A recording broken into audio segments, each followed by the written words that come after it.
Thank you. I'm all frazzled. I was running late. I'm very sorry. That's all right. The hotel lost my pocket square. Uh-huh. They did, and which is the gay equivalent of the dog ate my homework. Right. But, you know, still, anyway, I wanted to look beautiful for you. You look wonderful, All right, as thank always. you. Thank you And very I much. actually want to talk about appearance real quick because obviously I participated in this video and I want to talk Yes. about glamming up the midterms. And you Yeah. said, like, just shoot it on an iPhone. It's not a big deal. But then obviously some people, like, shot it with real cameras and got Yes. hair and makeup done. And so now people like Kimmel, me, John Oliver, we look terrible. Oh, I'm so sorry that white men have a problem for the first time.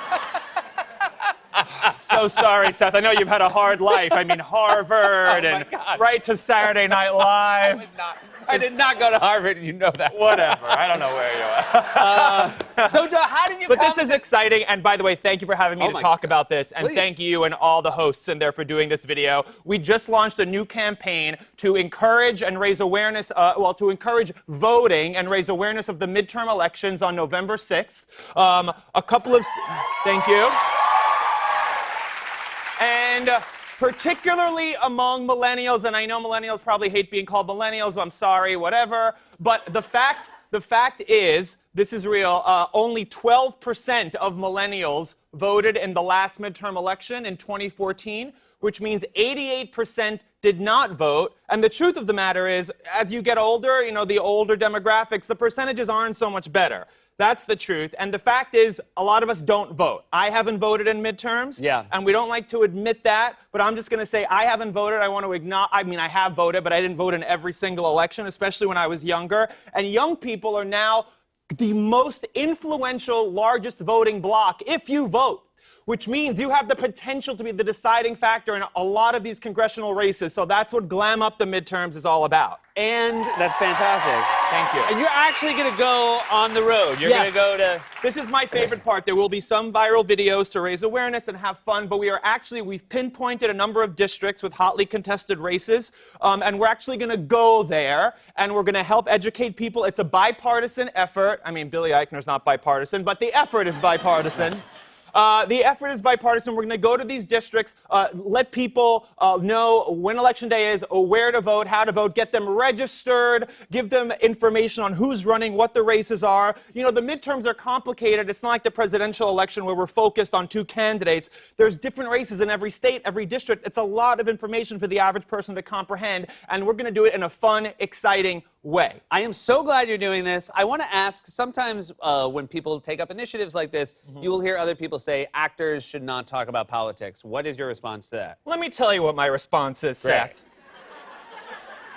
Look, I understand people don't like actors going on TV and talking about politics, but I'm doing this as a citizen. I've been shouting at people on Billy on the Street for years, and now I'm trying. Thank you.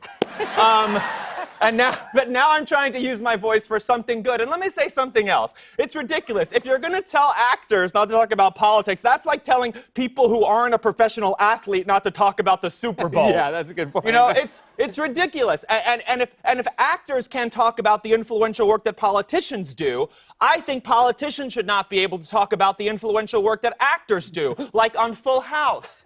You know, I mean, that's important. You know what I mean? We need to talk and more about we Full have House. to talk about Full House and Fuller House. Yeah, and yeah. God knows what comes next, Seth. You know, and you know, if actors can't talk about politicians, where do you draw the line? Yeah. What else can't we talk about? Doctors? Because I'll show you 13 seasons of Grey's Anatomy that say otherwise, Seth. Okay. Okay? And by the way, thank you. Thank you. And Grey's Anatomy is the perfect example because that show started a pivotal conversation we're having in this country right now about what happens when exhausted, tired, overworked emergency room workers get horny. Yeah. You know, like, It wasn't a conversation we were having. we needed that conversation. We needed it to start. And by the way, if you don't like this, don't listen to me. James Corden's on CBS. You can watch that right now. I don't necessarily. It's on, right, You don't Seth? have to. You're going to be Right gone in a now. minute. You could just stick it out. This is more important. Tonight, James Corden is on a unicycle with Zac Efron singing Right. songs from The Greatest Showman. Well, I'd like So, to see that too. I would it's a switch over. delight. Yeah.